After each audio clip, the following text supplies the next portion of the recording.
ओम जय जय जय नमोस्तु नमोस्तु नमोस्तु। नमो रिंताणं नमो सिद्धाणं नमो हरियाणं नमो ज्ञानं नमो लोय सब सावणं। मंगलम भगवान वीरो मंगलम गौतमो गणी। मंगलम कुंद कुंदाद्यो जयंधर्मोऽस्तु मंगलम।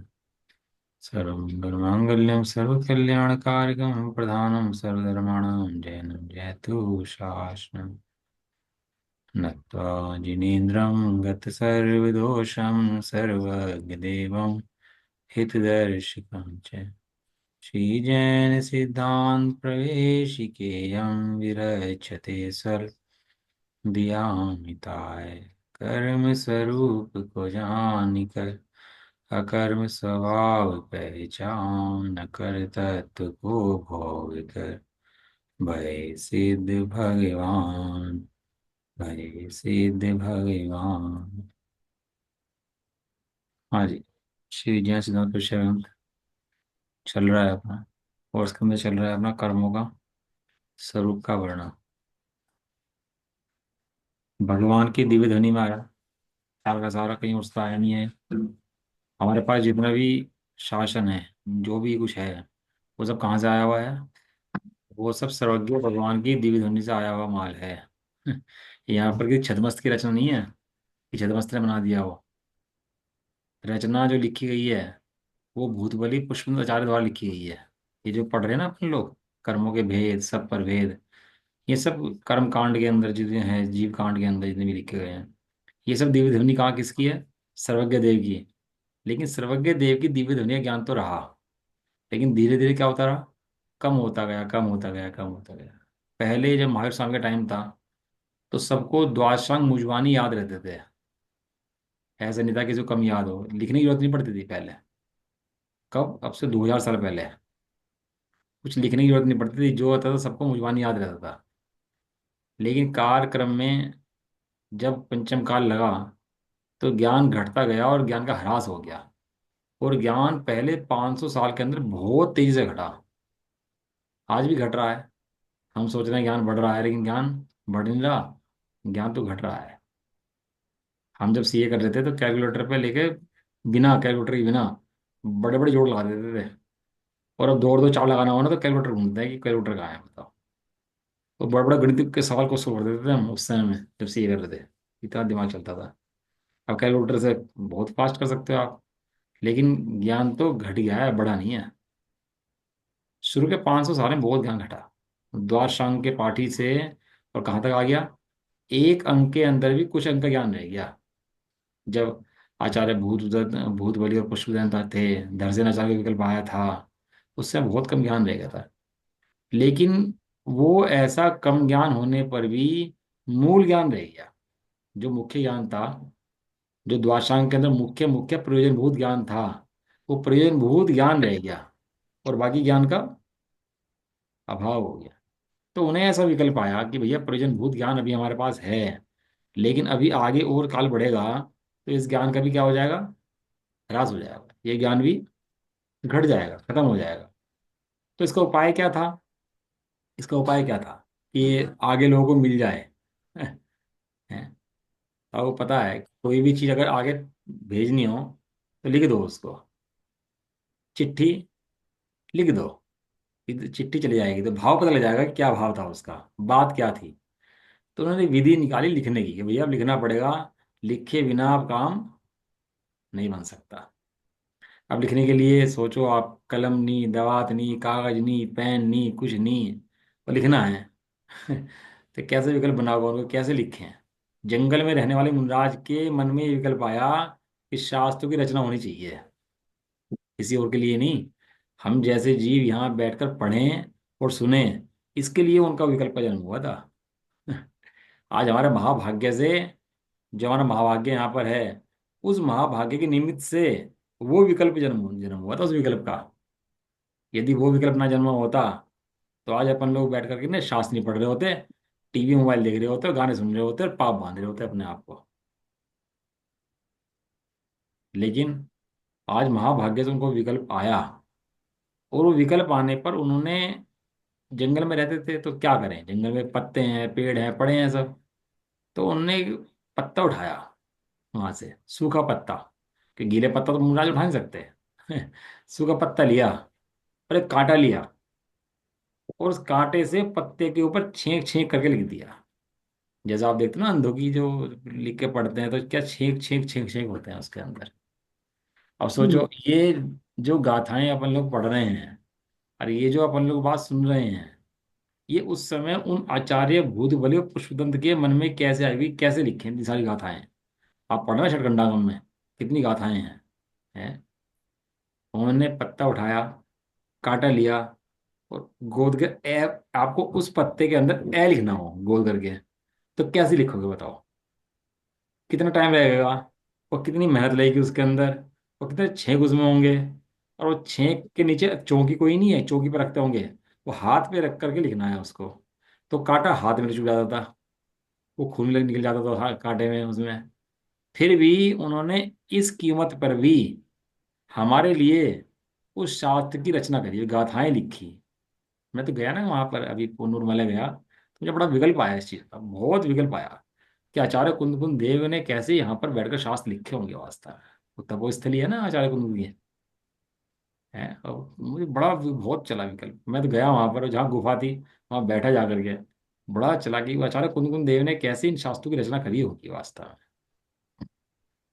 वो पत्ते अभी भी हैं जी? हाँ बता रहा हूँ ना, ये पूरी कहानी है, सुन लो आप पूरी, सुन जाओगे तो समझ में आ जाएगी आप। तो उन्होंने एक पत्ता उठाया वहां से, सूखा पत्ता, तो गीले पत्ते पे लिख नहीं सकते, और गीले पत्ते पे लिखा भी नहीं जाता, तो सूखे पत्ते पे छेक छेक करके लिखे। अब सोचो कितने पत्ते टूटते होंगे लिखते लिखते, और टूट गया तो किसी काम को नहीं बचा।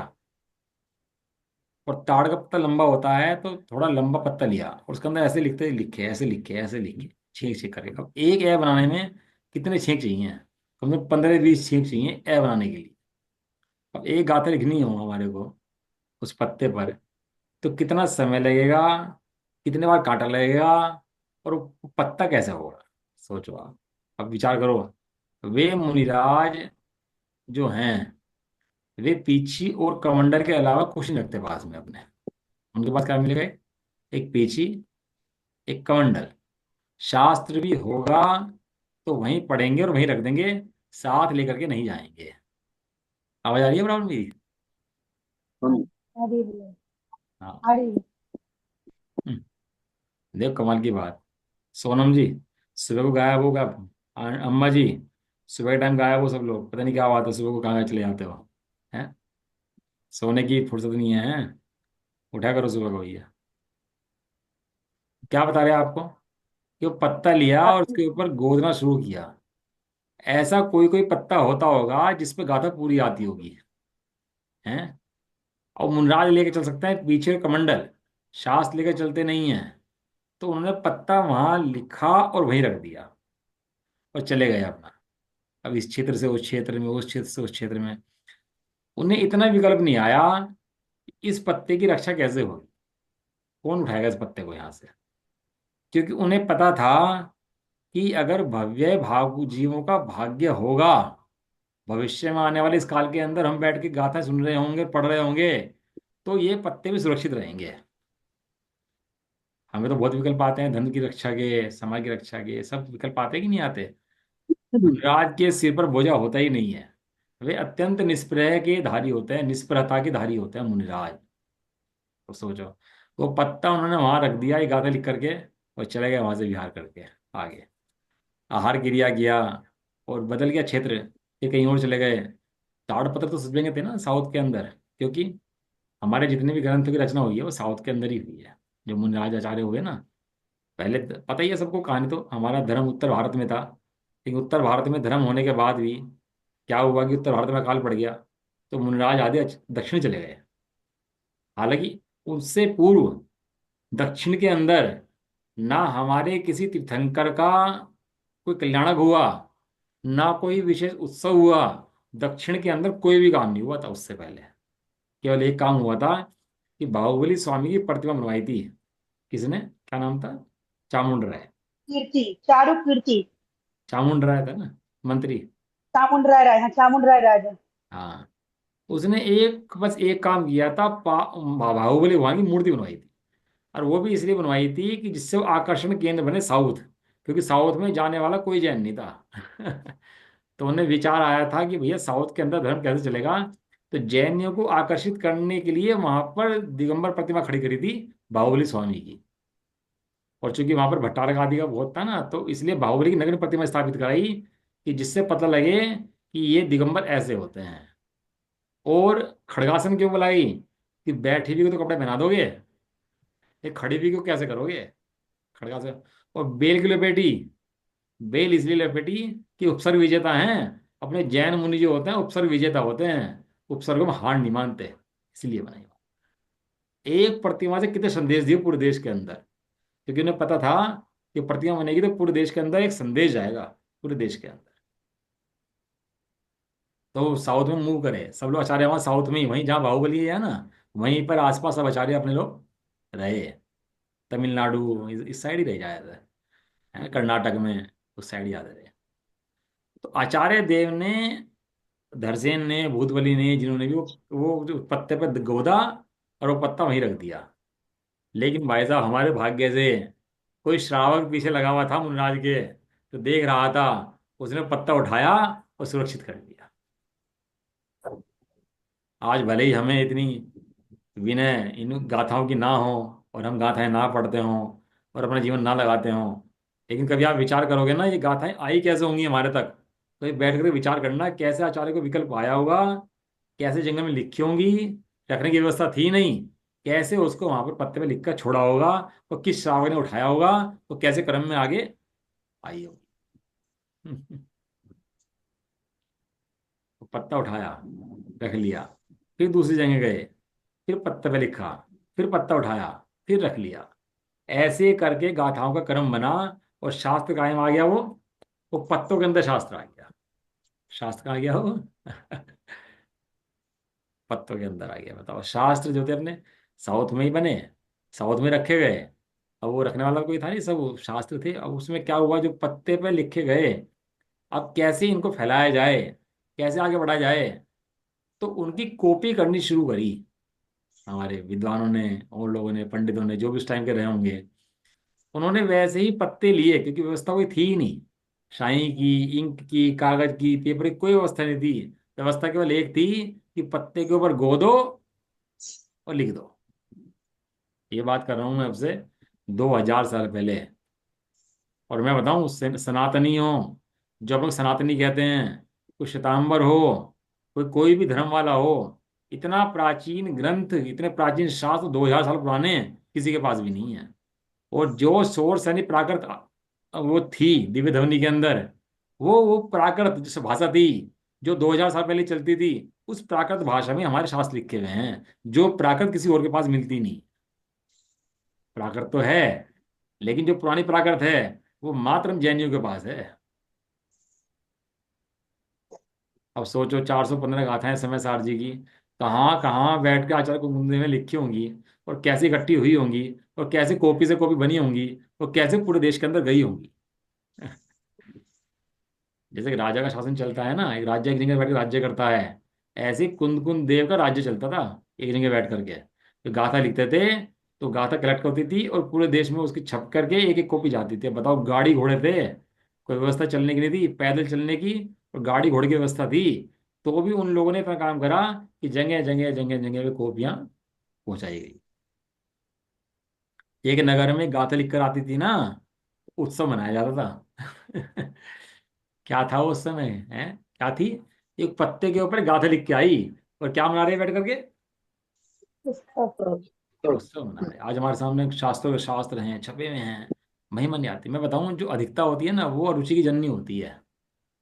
अधिकता होती है ना, और रुचि पैदा करती है। और ये बात विषय भोग के संबंध में नहीं है, ये बात धर्म के संबंध में है। विषय भोग में जितने विषय भोग बढ़ते हैं तो आनंद बढ़ता है, और धर्म क्षेत्र आदि में जहाँ रुचि ना हो, वहाँ बढ़ते हैं तो अरुचि उत्पन्न हो जाती है। आज क्लास बहुत है ना, इंटरनेट पर तो बहुत प्रवचन हो गए हैं। अब वो खाना बना रहे हैं, चल रहे हैं, फिर रहे हैं, सुन रहे हैं, कान में लगा रखा है, स्पीड फास्ट कर दी, 1.x की, 2x की कर दी, और चल रहे हैं फटाफट फटाफट फटाफट।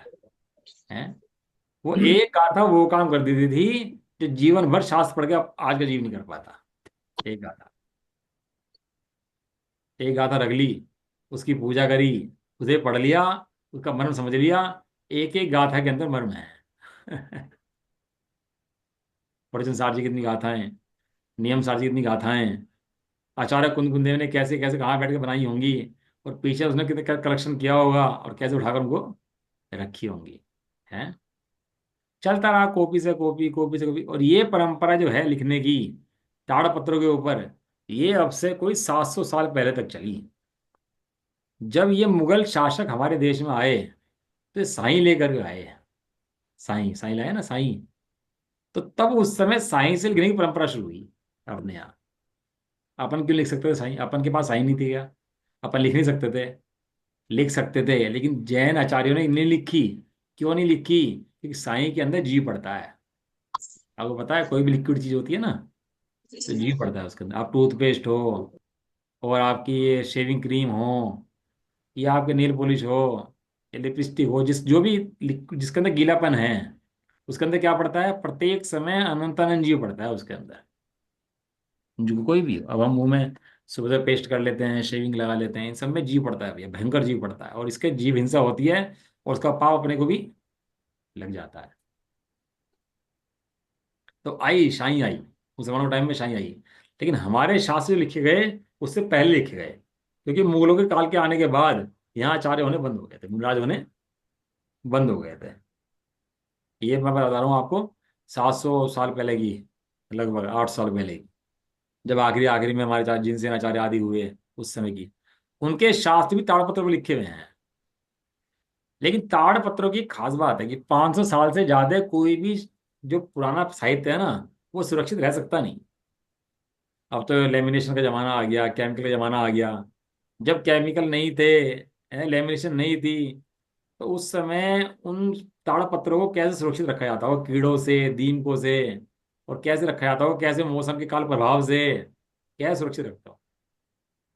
हालांकि मूड बद्री में कहते हैं हमें कि जो ड़मोकार मंत्र है, आचार्य देव का लिखा हुआ ओरिजिनल ताड़पत्र पे लिखा हुआ है, लेकिन संदेह है उस संबंध में कि वो ओरिजिनल है कि नहीं है। वो कहते हैं ओरिजिनल है, लेकिन संदेह है, क्योंकि 500 साल पहले का, 400 साल पहले पुरानी कोई प्रति मिलती नहीं है। ये बात बताई थी हमें, जो काम चल रहा है अपना वहां से, बेंगलोर से चल रहा है ना काम ताड़पत्रों का, उन्होंने बताई थी ये बात। हम गए बेंगलोर में, वहां देखा था ताड़पत्रों पे काम कैसे होता है। वहां नहीं, पुराने टाइम में काम कैसे होता था, एक केमिकल प्रोसेस था, उसमें से निकलता था, वो सब रखते थे। ताड़पत्र हैं, लेकिन बहुत पुराने नहीं है। चाहे 400 500 साल पुराने ताड़पत्र अपने पास मिलते हैं। एक पुराने ताड़पत्रों पे जो जिनवाणी थी, वो कैसे मिली? वो कॉपी से कॉपी हुई, कॉपी से कॉपी हुई, कॉपी से कॉपी हुई। इस तरह से क्या हुआ, जिनवाणी अपने पास तक आ पाई। हम जो गाथाएं पढ़ रहे हैं, आप सोचो कितना इसके अंदर आहुति रही होगी, कितने जीवों का जीवन लगा होगा, और कितने आचार्य देवों का विकल्प इसके अंदर बना होगा। ये गाथाएं जो हम पढ़ते हैं यहाँ पर, जो शास्त्र पढ़ते हैं, ये ऐसे ही हमारे तक नहीं आ गया। एक बच्चा बड़ा होता है, तो माँ को पता है कि क्या लगता है उसके अंदर बड़े करने में बच्चे को। है, ऐसे ही बच्चा बड़ा नहीं हो जाता है। जिनवाणी यहाँ तक आई है, ऐसे ही नहीं आ गई। कितने आचार्यों ने अपने आहुति दी है, बलिदान दिए हैं इस गाथा को यहाँ तक लाने के लिए। कितने विद्वानों पंडितों ने अपनी जान झोंकी है इसको यहाँ तक लाने के लिए। इतिहास पढ़ लोगे, तो गाथाएं पढ़ोगे, इसके अलावा कुछ नहीं पढ़ोगे। आचार्य भूत बलि पुष्पदंत और कुन्नूआचार्य आदि आचार्य हुए, और वो गाथाएं लिखते रहे, लिखते रहे, लिखते रहे, लिखते रहे। लिखा, बहुत लिखा भैया, बहुत लिखा है शास्त्रों। आखिर में तो क्या हुआ कि अब जब मुसलमानों ने देखा कि इन पे शास्त्र बहुत हो गए, तो वो जो यूनिवर्सिटी है ना, कहाँ की, नालंदा की, वो जेएनयू की ही यूनिवर्सिटी थी, जो चाणक्य के टाइम में थी ना। हाँ, नालंदा थी ना, कौन सी थी? नालंदा थी, हाँ। वो जेएनयू की ही यूनिवर्सिटी थी, और जेएनयू के शास्त्र वहाँ भरे हुए थे, वहां पर नालंदा तक्षशिला, यूनिवर्सिटी। तक्षशिला थी, तक्षशिला। तक्षशिला। जब मुगलों को पता लगा कि ये तो जैनियों को अगर खत्म करना है, तो शास्त्र खत्म करने पड़ेंगे। शास्त्र खत्म हुए बिना किसी की धरोहर खत्म हो नहीं सकती। तो वहां पर जैन शास्त्रों की जलाया गया, और 6 महीने तक जैन शास्त्र जलते रहे। 6 महीने तक होली जलती रही जैन शास्त्र, इतने जैन शास्त्र थे। आज बहुत सारे जैन शास्त्र उपलब्ध ही नहीं है हमारे लोगों के पास, सब वहां जलकर खत्म हो गए। लेकिन कुछ बुद्धिमान लोग थे, जिन्होंने वहां से शास्त्र निकाले और साउथ में ला करके सुरक्षित कर दिए। सुरक्षित तो कर दिए, लेकिन सुरक्षा कौन करेगा? जैन मुनि सुरक्षा करते नहीं है। जैन मुनि सुरक्षा करते हैं। नहीं करते, तो क्या करें? एक कोई समाज का पंडित विद्वान बिठाया, जिसे गेरुए कपड़े पहनाए, उसे भट्टारक की उपाधि दी, और उसको वहां सुरक्षा में बिठा दिया। कहने लगा, भैया तू देखने में ऐसा लगता है सनातनी हो, तू बैठ जा, सुरक्षा कर ले। और चूंकि वहां का जो इलाका है वो समुद्र से घिरा हुआ है, मूड आदि जो है समुद्र से घिरे हुए हैं ना, तो उसको कहा गया तू सुरक्षा कर ले यहाँ पर बैठ करके, और शास्त्र को जब यहाँ पर सही हो जाएगा माहौल, तो शास्त्र यहाँ से मंगा लेंगे। मैंने वहाँ सुरक्षा में उसको लगा दिया। लेकिन भाई साहब, जब माहौल शांत हुआ और शास्त्र उससे मांगे, तो काम उल्टा ही हो गया। उसने शास्त्र देने से मना कर दिया और अपना मठ वही बना लिया। कौन था वो? जैन था। और जैनियों को ही शास्त्र देने से,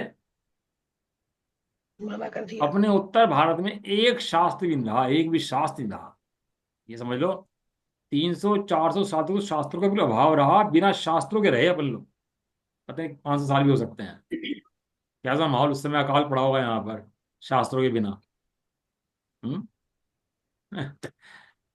भला एक पंडित था, वहां पर एक पंडित था। वो पंडित शास्त्रों की कॉपी करता था।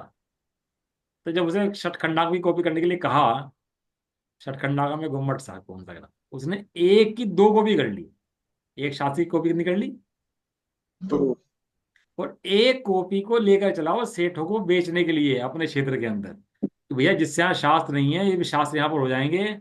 एक आ जाएगा तो कॉपी से कॉपी, कॉपी से कॉपी, फिर तो हो ही जाएंगी, क्योंकि दिक्कत नहीं रहेगी। वो निकला वहां से अपने सबसे बड़े सेठ समाज के, वहां पर गया शास्त्र लेकर के, कि आप शास्त्र ले लो ये, और मैं वहां से लाया हूँ। तो सेठ जी बोले, तू चुरा के लाया है, हम तेरे शास्त्र नहीं लेने के, तू भाग जाए यहाँ से। उसकी बेइज्जती करी, उसको वहां से भगा दिया। क्या लेकर के आया था वो? बस और उसकी बेइज्जती करके भगा दिया। क्या कहा? कि तू भैया चोरी करके लाया है, और हम चोरी किया हुआ शास्त्र नहीं लेंगे। और खुद तो लिया ही नहीं, उसका एक मित्र था, उसके पास संदेश भिजवा दिया कि एक व्यक्ति शास्त्र ले घूम रहा है, उसका शास्त्र मत खरीदना। अकाल में रहना पसंद है, कि शास्त्र लेना पसंद नहीं है। बताओ, इस सेठों की दुर्दशा कितनी हुई होगी। सेठों की दुर्दशा, जैसे जिनवाणी का आदर ना करे अपनी, इतनी महिमा जिनवाणी की ना है अपनी, आतंकवादियों के हाथ से निकल के बेटा आ जाए अपना, तो कितनी महिमा आनी चाहिए है? उनके हाथ में से निकल के ग्रंथ हमारे पास आ रहा था, उस सेठ ने ठुकरा दिया। वो दूसरे सेठ के पास गया, उस समय कैसे गया होगा बताओ ना, ये कोई साधन थे ना वाहन थे, कैसे गया होगा वो? दूसरे सेठ के पास गया, उससे पहले लेटर आ चुका था, पहले सेठ का। उसने भी मना कर दी। अंततः थक हार करके वो गया सहारनपुर के जम्मू क्या नाम था सेठ जी का? सहारनपुर के जम्मू स्वामी प्रसाद जैन। शंभु स्वामी। जम्मू प्रसाद जैन के पास गया, सहारनपुर के सेठ थे। वहां पर गया, उन्होंने हाथ जोड़े, जिवाणी को विराजमान कराया और उसे कीमत दी उसकी, और तब जाकर के अपने क्षेत्र में शास्त्र आ पाया। बहुत युद्ध लड़ना पड़ा है भैया, शास्त्रों को यहाँ तक लाने के लिए। और हमारे पास टाइम नहीं है सुनने पढ़ने का, वास्तव में हम लोगों को अपने पर बहुत धिक्कार आना चाहिए वास्तव। रत्न को खो दिया हमने, वास्तव में रत्न रखे रह गए, और अपन लोग अपने जीवन ऐसे ही व्यस्त कर लिया अपना है। फिर वो शास्त्र जब आया, तो उसकी कॉपियां होनी शुरू हुई, तब जाके इन गाथाओं के, इन कर्मों के, इन गुण स्थानों के मर्म खुलने शुरू हुए, कि इनमें कह क्या रहे हैं आचार्य देव। नहीं तो पता नहीं था। काल दोष से भट्टारकों ने जो कॉपी करी, उसके अंदर ही मिलावट कर दी। कमाल देखो। जो शास्त्र की रचना हुई ना, और शास्त्र की रचना तो कॉपी एक ही थी, ज्यादा प्रचार प्रसार था नहीं, कंपैरिजन हो सकता नहीं। तो उन गाथाओं में से कुछ शब्द हटा दिए, कुछ शब्द लगा दिए अपने अभिप्राय के अनुसार। लेकिन बहुत सा मूल विद्वान ऐसा रहा, जिसने उन कमियों को खोजा, बैठ कर मूल से मिलाया, उनकी कमी पकड़ी, और उस कमी को भी दूर करा। ऐसे विद्वान रहे अपने पास। अपन लोगों के पास जैन शासन इतना हल्का शासन नहीं है। एक से एक कोटि के विद्वान हमारे जैन धर्म में रहे हैं।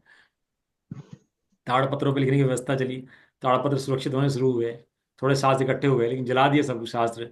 थोड़े बहुत बचे, लेकिन उसके अंदर भी जो बचे, ये समझ लो जो मूल शास्त्र थे, पंच परमागम, छठ खंडागम, गोम्मट सार, ये जो मूल शास्त्र हैं, ये अपने पास धरोहर के रूप में सुरक्षित है। जैसे किसी घर में आग लगा दो, लेकिन घर का व्यक्ति घर का सामान तो जलने दे, बेड हो अलमारी हो जल जाए, रतन लेकर निकल जाए, अपने रतन रखे हों तो वे लेकर के निकल जाए, तो कितना हल्का महसूस करता है। घर तो जल गया, ये बात तो बराबर है, नुकसान तो हुआ, सब सोफा वोफा सब जल गए, लेकिन रत्न बच गए, तो कितना उसको निर्भरता होती है कि नहीं होती अंदर में। हम्म? ऐसे ही अपना सब नष्ट हो गया, सब जल गया, लेकिन जो मूल शास्त्र थे उसके बाद भी वे शास्त्र बच गए, और ज्यों के त्यों बच गए। इकट्ठे हुए शास्त्र भैया। फिर साई आई, कागज आए, कागज पे साई से लिखना शुरू हुआ शास्त्रों का। शाही थी ना, कागज था, और साई में पड़ती थी हिंसा। तो पूरे देश में इतना भयंकर विरोध हुआ कि साई से शास्त्र नहीं लिखे जा सकते। वो ठीक बात है, मुनिराज साई से शास्त्र नहीं लिख सकते। क्यों नहीं लिख सकते? क्योंकि वे पंच महाभारत के धारी हैं, अहिंसा महाभारत के धारी हैं, और साई के अंदर क्या होती है? वो हिंसा होती है। लेकिन श्रावक चाहे तो साई से शास्त्र लिख सकता है, क्योंकि वो पूर्ण महाभारत को धारी नहीं है। नहीं। बहुत विरोध हुआ भैया, शास्त्र छपने नहीं दिए, शास्त्र बंटने नहीं दिए, लेकिन लोगों ने जान की कीमत लगाई, जान की बाजी लगाई, उन शास्त्रों को साई से लिखा और छपवाया और जगह जगह बंटवाया।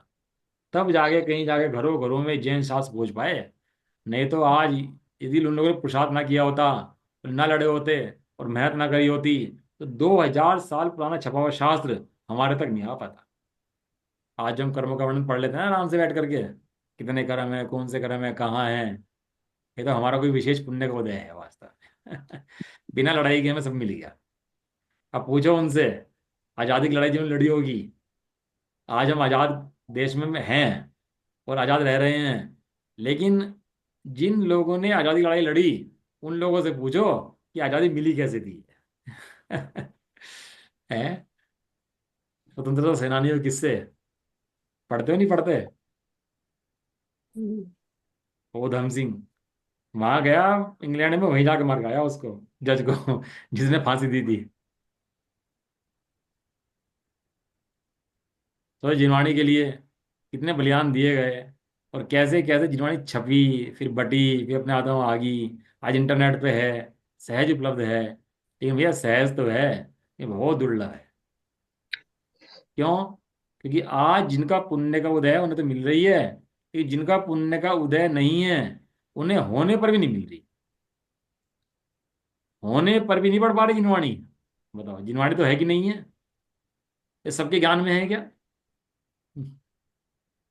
और सामने तो जिनवाणी है, मंदिर है, चाहे तो ज्ञान कर सकते हैं। ये ज्ञान नहीं करा, क्या हुआ? अपने को अज्ञान में रहते हुए ही संसार में जीव भटक गया। उसके बाद पंडित बनारस दास जी हुए, अपने सदाशिव दास जी हुए, दौलत राम जी हुए, अनेक अनेक पंडित जी हुए अपने। उन लोगों ने जो शास्त्र उपलब्ध थे उनके ऊपर बहुत काम करा। जयंती छावड़ा जी थे, और टीकाएं बनाई, टीकाएं बनाई, टीकाएं बनाई, अर्थ के खुलासे करे। जो भारी विषय था उनको और इजी कर दिया, और भारी था और इजी कर दिया, इतना इजी कर दिया कि हलवा बना दिया। जैसे माता होती है ना, बच्चे को देखती है, क्या क्या खा पाएगा ये, तो जो उसकी पसंद का है वो बनाती है, बारंबार बारंबार बारंबार। वो काम विद्वानों पंडितों ने हमारे करके दिया है। गोम्मट सार के लिए, आपसे 250 साल पहले की बात बता रहा हूँ आपको, 3 साल पहले टोडरमल जी के टाइम की। गोम्मट सार ग्रंथ नहीं, आपने तो गाड़ी की व्यवस्था थी नहीं उस टाइम, तो घोड़े और उस टाइम बैलगाड़ी होती थी, और बैलगाड़ी पे जाते थे, साई से लिखते थे। तो गोम्मट सार नहीं था, तो जयपुर से 5-6 विद्वान गए लेने के लिए वहां पर शास्त्र। कहाँ से? वहाँ मूड बद्री से, कि मूड बद्री जाएंगे और कॉपी करके लिख कर ले आएंगे शास्त्र को। कितना दूर का रास्ता, सालों तो पहुंचने लग जाए वहां पर, और सालों आने में लग जाए वहां से। और वहां पे जाके लिखना भी है। दो तो रास्ते में चले गए, स्वर्ग सिद्धार्थ के रास्ते के अंदर ही। और कैसे बैलगाड़ी से गए होंगे, कैसे खाने की व्यवस्था बनी होगी, कैसे रुके होंगे वे वहां पर, हैं, और कैसे वहां जाकर लिखा होगा, और कैसे जाकर लाए होंगे। जब लाए तो टोडरमल जी इतने ज्ञानी थे, उनको कन्नड़ का भी ज्ञान था। टोडरमल जी थे ना अपने, उनको बहुत सारी भाषाएं आती थी अपने टोडरमल जी को, उन्हें कन्नड़ का भी ज्ञान था। तो उन्होंने कन्नड़ के शास्त्रों की सम्यक ज्ञान चंद्रिका टीका लिखी, और उसका फिर संस्कृत से उसका अनुवाद करा ढूंढारी भाषा के अंदर। तब जाकर वो कन्वर्ट हुआ, और अपन हिंदी प्रांत में वो समझने योग्य बना शास्त्र। कौन सा वाला? गोम्मट साहब की बात कर रहा हूँ, कर्मकांड और जीवकांड। Commerce sir. कर्मकांड और जीवकांड। यदि वे टोटल जी वो काम ना करते, तो आज भी हम वो शास्त्र पढ़ नहीं सकते थे। वो शास्त्र आज भी पढ़ने योग्य नहीं होता। शास्त्र तो होता, लेकिन पढ़ने योग्य नहीं होता। उन टोडरमल जी को देखो, उन्होंने अपने प्राण बलिदान कर दिए हैं। ऐसे ज्ञानी आज पंचम काल के अंदर ज्ञानी जीवों का बड़ा अत्याचार होता है, ज्ञानी जीवों के ऊपर बड़े उत्सर्ग सहन करे ज्ञानियों ने। कहने लगे शास्त्र हटाओ, नहीं तो हाथी के पैर तले कुचलवा देंगे। टोडरमल जी ने भी कह दिया, भैया हाथी के पैर तले कुचलवाओ चाहे मरवाओ, ये शास्त्र तो नहीं हट सकता। जो लिख दिया तो लिख दिया। और 47 साल की उम्र में टोडरमल जी को हाथी के पैर गिरवाया, और हाथी के पैर के तले कुचलवा कर मार दिया। किस कीमत पर, किस प्राण से अपन लोगों तक ये शास्त्र आए, ये गाथाएं आई, ये जिनवाणी आई है? अपन लोगों को पता ही नहीं है। ये धरोहर मिल कैसे गई हमारे को, ये खजाना मिला कैसे है हमारे को। कितनी टक्कर मारनी पड़ी इस खजाने के लिए। आचार्य कुंदकुंद देव, आचार्य अमरचंद देव, जयसेन आचार्य, भूतबली आचार्य, पुष्पदंत आचार्य, योगिंदु देव हैं, पद्म प्रभु मालधारी देव, कैसे कैसे नाम भैया बताएं आप लोगों को। एक एक का नाम सुन के अंदर में उछाला मारना चाहिए, भगवान आना चाहिए एक एक का नाम सुन करके आचार्य का है। नेमीचंद सिद्धांत चक्रवर्ती, अभयनंदी सिद्धांत चक्रवर्ती हैं, एक एक का नाम सुने तो अंदर उछाला मारे कि यदि ये काम ना करके गए होते तो ये भव्य जीवन तुम्हारा क्या होता। श्री जिन की ध्वनि है ना, क्या है उसकी जो जीवनी भक्ति है, वीर हिमाचल तैनिकसी, गुरु गौतम के मुख कुंड ढरी है, मोह महाचल भेद चली, जग की जड़ तपता दूर करी है। क्या है आगे अंजलि? मुझे यही यार याद नहीं है। पढ़ी है या लेकिन जग, याद नहीं है। या जग मंदिर में अनिवार, अज्ञान अंधेर भयो अति भारी। इस मंदिर के अंदर, तीन जगत के अंदर अंधकार भरा पड़ा है। क्या भरा पड़ा है? अंधकार। श्री जिन की धुनि दीप सिखासम, जो नहीं होत प्रकाशन हारी। यदि उन लोगों ने जिनवाणी रूपी दीपक का प्रकाश ना किया होता। जग मंदिर के अंदर क्या है? क्या फैला इसके अंदर? अज्ञान का अंधकार। पता ही नहीं है कर्म क्या होते हैं, आलू के अंदर कितने जीव होते हैं, तीन लोग क्या होते हैं, पर्याय क्या होती है, द्रव्य क्या होता है, पता है किसी को?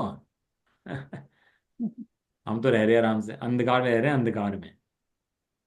श्री जिन की धुनी दीप सिखातम सम, जो नहीं होत प्रकाशन हारी, तो किस भांति पदारथ पाती, कहाँ रहते लहते विचारी। तो हे प्रभु ये बताओ, हम भव्य जीव कहाँ रहते और किसे ग्रहण करते और क्या सुनते।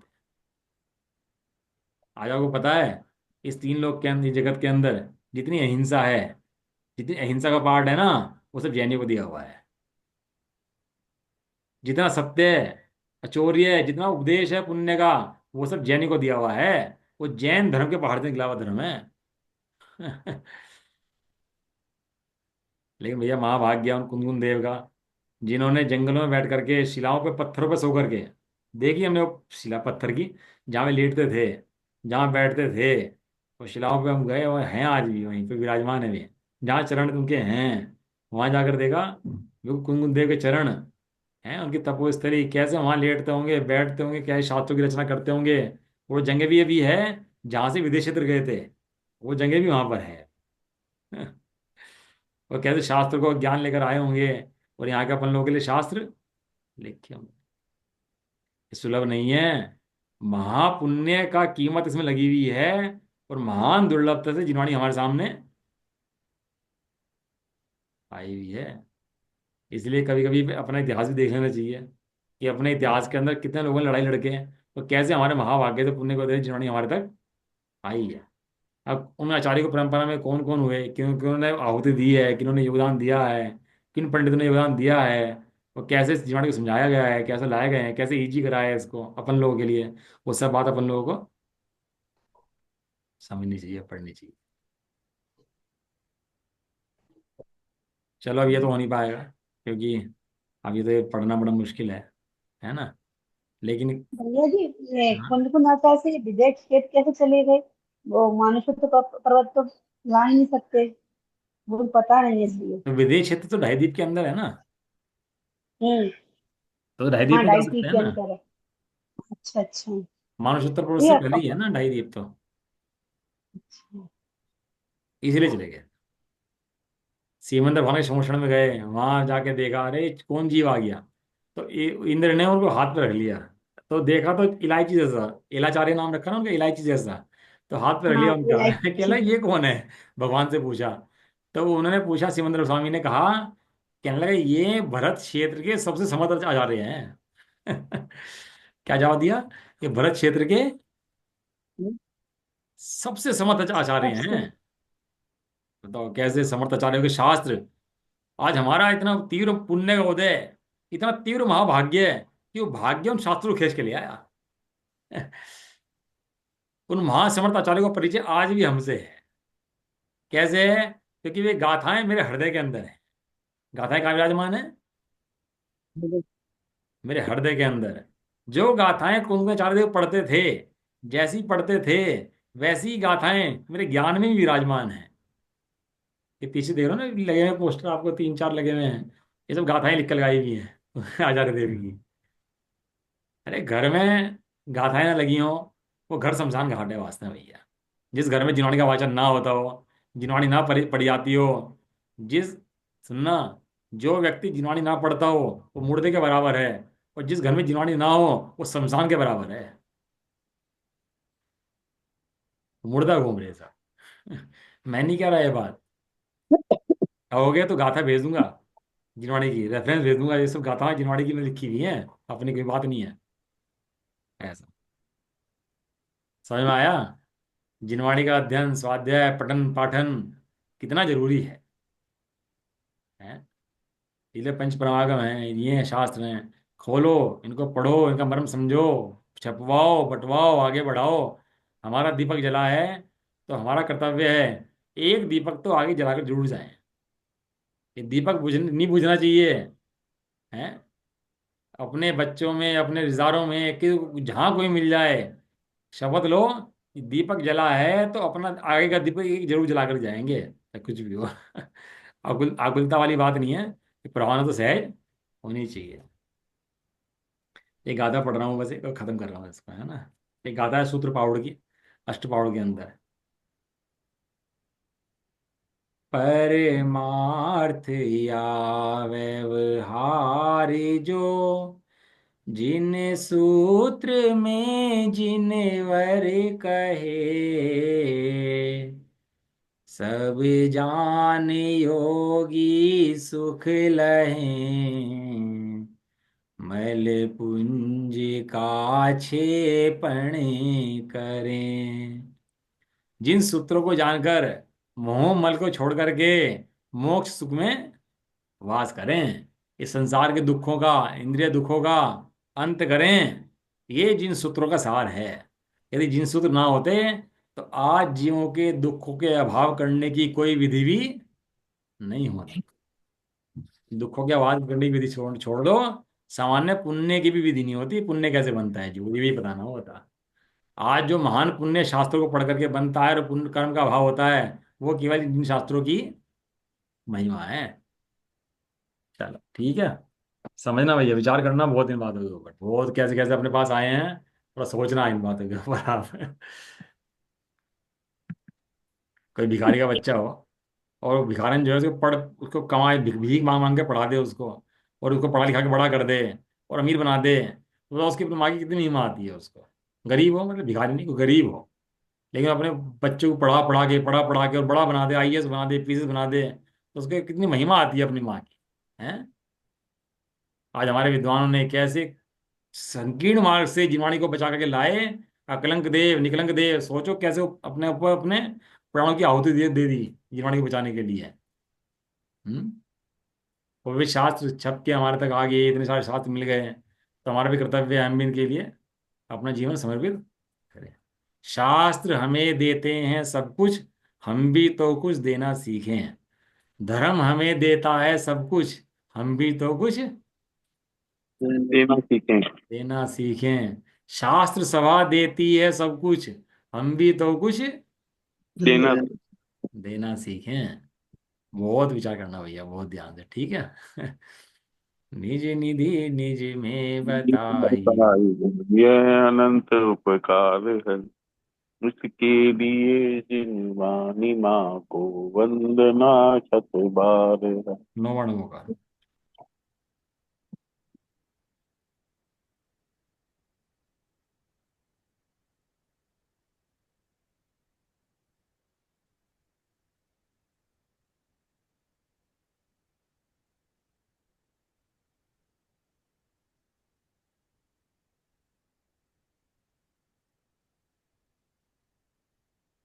जय बोलो द्वादशी जिनवाणी माता की।